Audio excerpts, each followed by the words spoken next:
This is the plan to defeat the Islamic State of Iraq and Syria. In other words, ISIS. I think it's going to be very successful. In the first month of President Trump's reign, he signed an executive order for his plan to defeat ISIS.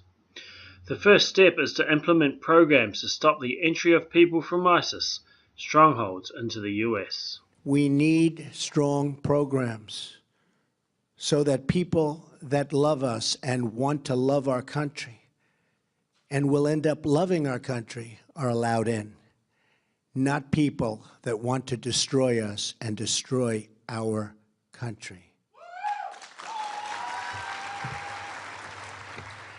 Once his program for strong borders is sorted, the US will go into the Middle East and destroy ISIS easily.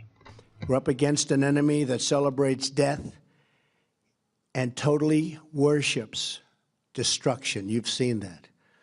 ISIS is on a campaign of genocide, committing atrocities across the world. Radical Islamic terrorists are determined to strike our homeland, as they did on 9/11, as they did from Boston to Orlando to San Bernardino. And all across Europe, you've seen what happened in Paris and Nice. All over Europe, it's happening. So today we deliver a message in one very unified voice to these forces of death and destruction.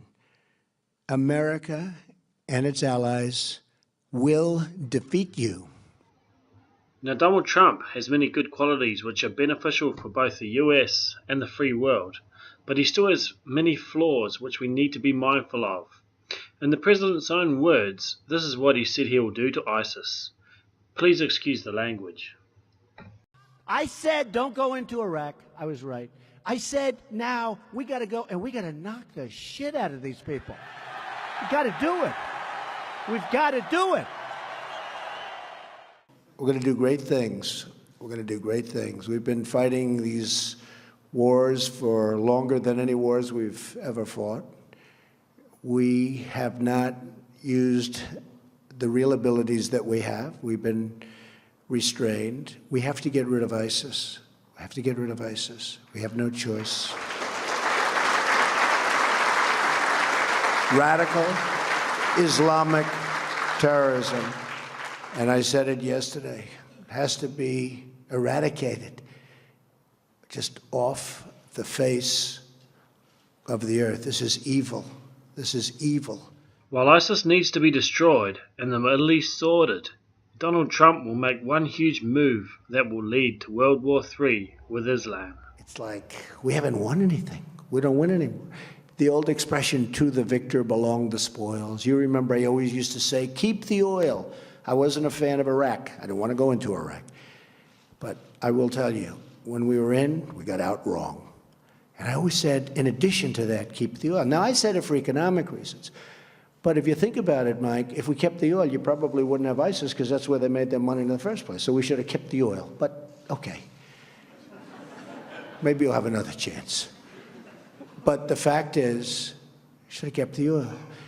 The Bible states in Daniel 11 that at the time of the end, a final war will take place, started by the king of the north, who, unlike his predecessors, plunders the goods which can be interpreted as the oil of the South Kingdom.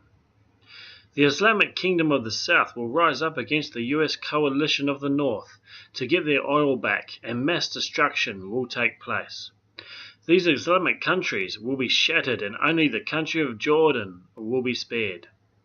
This will be the sixth trumpet war of revelation, which is unleashed from the river Euphrates, where a third of the world's population is destroyed.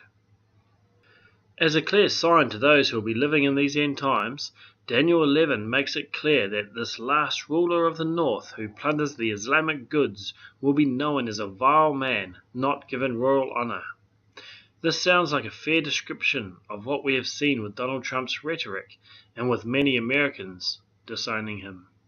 Not my president! Not my president! Not my president! Not my president! You see, Trump is backed by a powerful group of patriotic Americans and powerful Zionists who have risen up to defeat the global elites who have been taking control of the world and shattering the freedom of Western democratic societies.